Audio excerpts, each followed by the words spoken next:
Hi, good morning. For any used vehicle that you are looking at to buy, there are 5 things that are extremely helpful that you could do in order to be sure or more sure that this vehicle is in good shape. Number 1, ask for service records.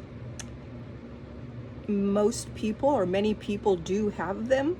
It's also good to buy a one-owner vehicle if you can. And if they don't, you might want to check with Valvoline, because Valvoline keeps very good records of oil changes and the services that they can do there. And so the frequency of service is important.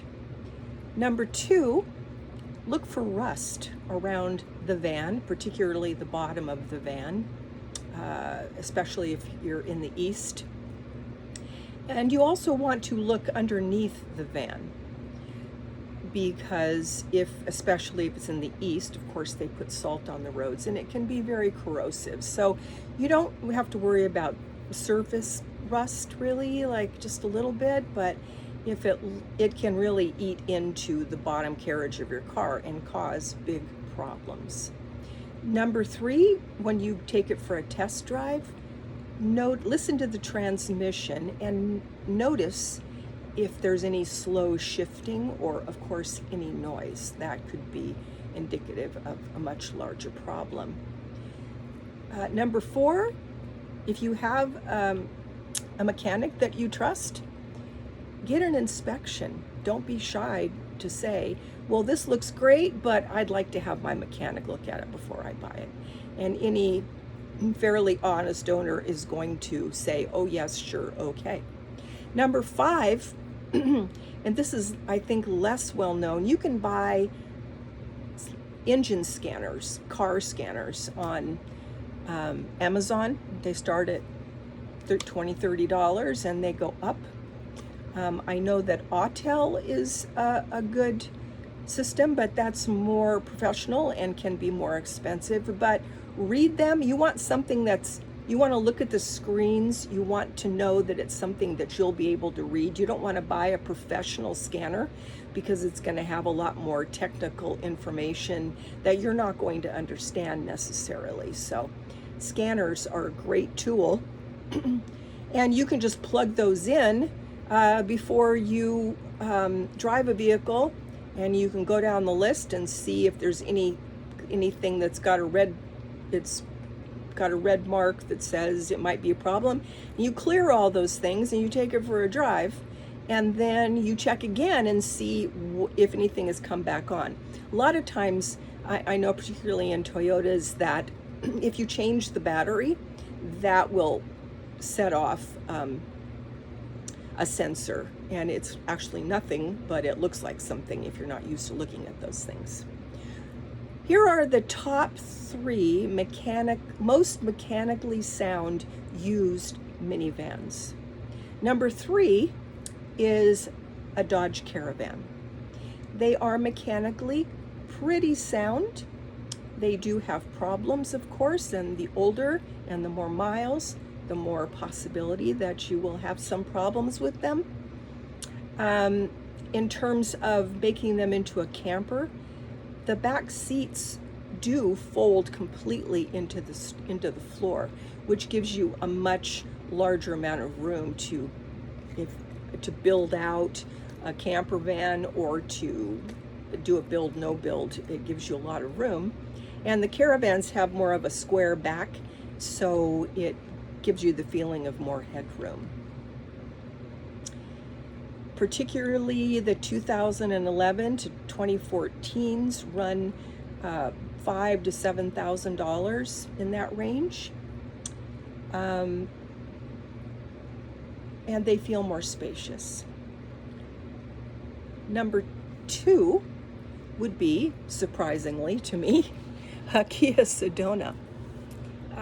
2015s can run from anywhere from $9,000 to $12,000, and they feel the most modern inside. They have just a much more up-to-date dashboard. than a lot of the older cars. The older cars tend to be more simple. I like more simple. I don't need all the bells and whistles. The more bells and whistles you have, the more things that can go wrong. So I would say keep it simple. The Suzunas have a very comfortable driving experience and a large cabin with a flat roof. So if you do want to put anything on the roof, it's much easier not to be fighting a curve on the roof.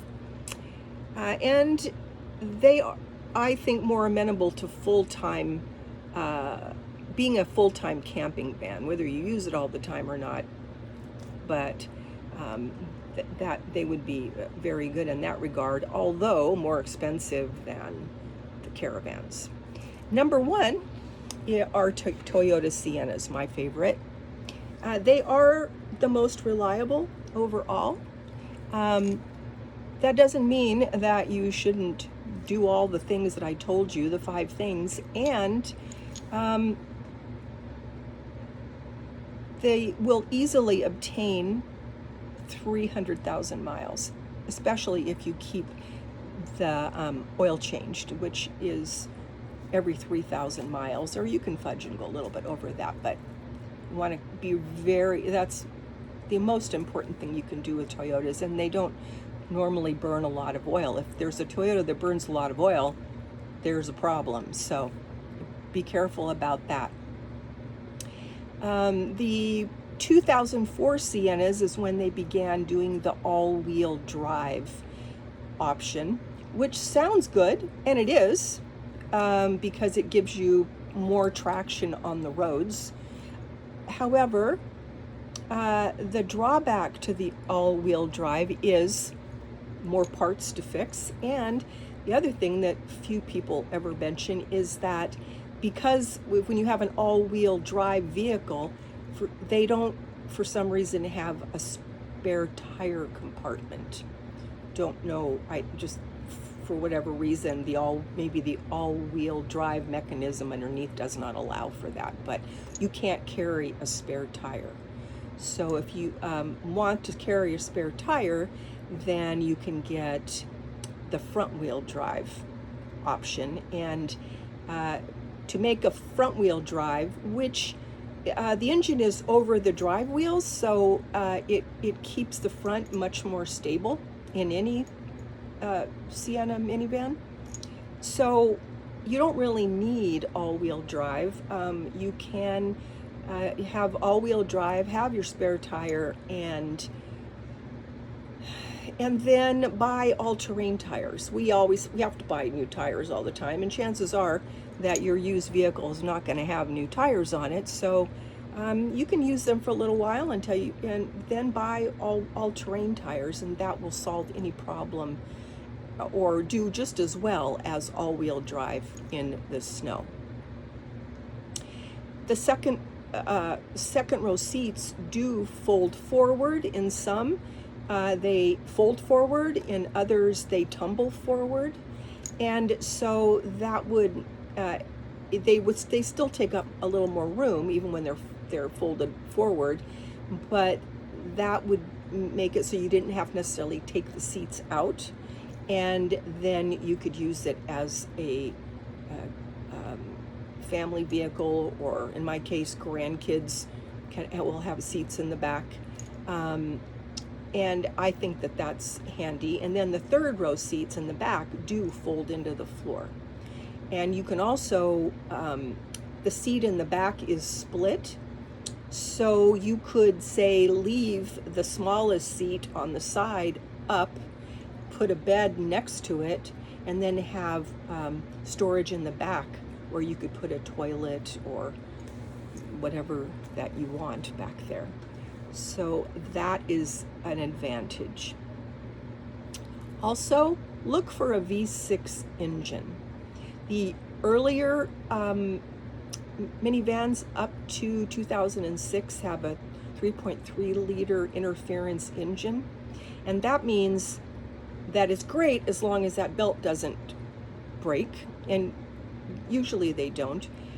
But in the 2007 and on, Toyota fixed that problem by putting a chain on the rather than the belt, and the chains will last for the life of the car. Those are my suggestions for the best, most reliable minivans.